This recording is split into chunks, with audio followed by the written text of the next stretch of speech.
Managlahing disgrasya ang naitabo sa Mindanao, din usa ang patay ug ubay-ubay ang angol.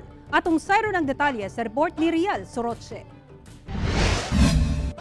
Patay ang 19 anyos nga biktima si Nestor Tan samtang samdan ang upat ka mga kaubanan ini humay madisgrasya sa National Highway sa Barangay Silway, 8, Pulumulok, South Cotabato.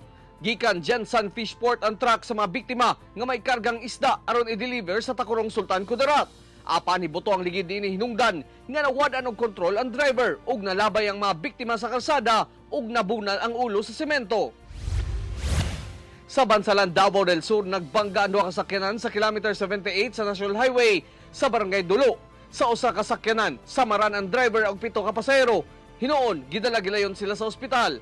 Apan sa pag-rescue sa otoridad sa laing sakyanan, dunay nakitang shabu. Human matambalan, gidakop ang driver nga si Jose Palma. Kinsa posibleng mag-atubang og kasong paglapas sa Comprehensive Dangerous Drugs Act. Samtang giimbestigahan pa usab sa otoridad kung kinsa manubag sa aksidente. Sa Arakan, Cotabato, samdan ang motor rider ug angkas nining babae diyang mahulog sa hanging bridge sa Barangay Kabalantian. Sanglit gama lang sa kahoy ang flooring sa tulay.